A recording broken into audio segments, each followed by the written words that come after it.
In my opinion, the physical market is not supplying the needs of industry. We've been in a deficit for quite some time, and some of that deficit's being filled by recycling, but recycling is a dwindling industry. Particularly at current metal prices. In order to accelerate recycling, we would need to have much higher metal prices. I've said this in many interviews. I think we probably need $8 to $10 copper. I think we probably need, north of $100 silver and north of $3,000 gold to really light up the recycling industry, because it's just simply not happening. Recycling is just too expensive, and it's not profitable, not economic. The miners, talking about silver, we mined 760 million ounces of silver in 2020. I know it was down a little bit due to COVID. That compares to around 840 million ounces the year before. The number for 2021 is, probably going to be closer to 840 million, because that would make sense. But if you go back, to 2015, where we were at 880 million ounces, and that was really the peak. So silver production from the miners has been dropping relatively consistently for 5 years. Consumption's remained, growing. We're still in the, north of 1 billion ounces of silver being consumed by the world economy. That's investment demand. That's, of course, jewelry as well, but industrial demand, at 70%. With two big drivers, electric cars and solar panels, now become they're relatively new buyers, in this space, and they become the two largest buyers in the space. So you've got a growing demand and what appears to be dropping mine supply. Well, where's the silver going to come from is the big question.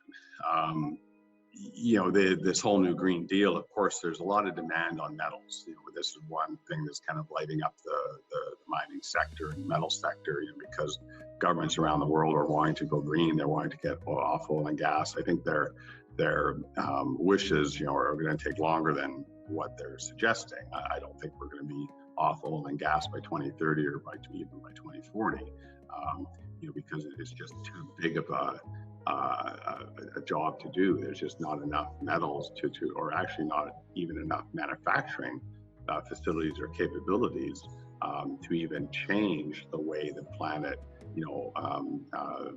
feeds energy. It feeds itself energy. We're going to have to, have some nuclear.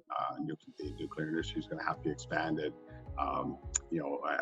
Oil and gas will need to be given longer to come offline. We still are always going to need oil, probably for the next several hundred years, because it's used in, virtually everything we do, chemicals and, furniture and plastics and, alike. So I can never see us getting completely off oil and gas, but for pure energy, natural gas, needs to likely be expanded as well, which is what we're seeing in Europe. So, changing the grid is just going to take a long time. In order to incentivize the miners to go and mine these low-grade copper deposits or silver deposits or even, gold, you're just going to need so much higher metal prices to incentivize the miners, because it takes so long. You have a silver mine, 10,000 meters up in the Andes in Argentina or something like that. To build one of these big mines, you're going to need $1 billion to do it. These are very difficult environments in a lot of cases, and the metal is very, very low grade. So it takes a lot of effort, well, for one, you need to have the governments on side. So you need all the regulatory, you need the permits, then you need to have all the engineering done, then you have to raise all the capital, then you have to build, this mine, which is going to take you, several years to do it. So, it's a big risk, for the mining company to actually, step out and say, okay, we're going to put $1 billion into this low-grade mine that's not economic at $25 silver, but is economic at $100 silver. So, that mining company has to have a view that $100 silver is going to last for at least a decade, or hopefully longer. And if the board of directors of that mining company don't feel that's the case, then that mine just won't get built. So that's my question. Where's this metal coming from? The mining sector, it's a unique sector. It's it's really the only sector on the planet that doesn't have pricing capabilities of the product that it manufactures. All other industries have that capability. If you're going to produce jeans or automobiles or computers, you know what profit you need to make, and you price your product accordingly, and hopefully you can sell it and sell enough of them to build the business and so on. In the mining sector, it's very cyclical, and we go through times of high profitability, and then that's great times, of course, and then we try to accumulate as much cash as possible during those periods. As as a guy, I've been in the mining sector for 35 years. I've been through a lot of downturns, and those downturns, can last, years and can be quite painful.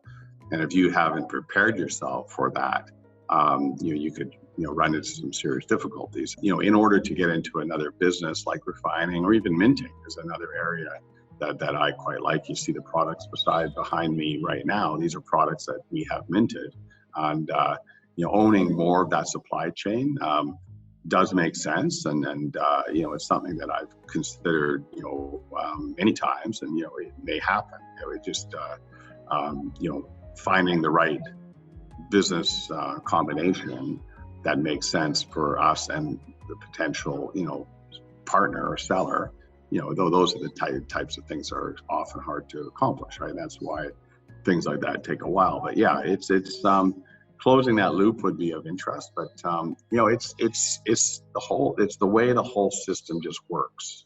And you could be critical of the banking system all you want, and we know the banks trade these markets, and they a lot of people blame the banks for manipulating these markets and so on. But that's the engine really behind this the system, right? Where it's the banks that finance all real estate construction.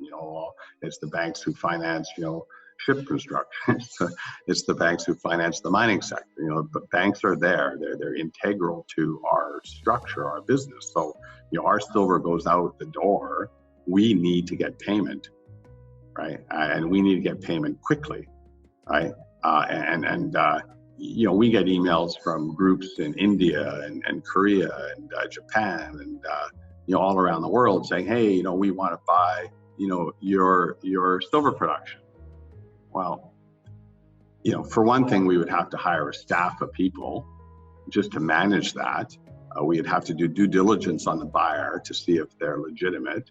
We'd have to have proper banking relationships set up with them so that we could actually get paid. It's a totally different thing, right? And the nice thing about selling silver and gold is we don't need a marketing staff.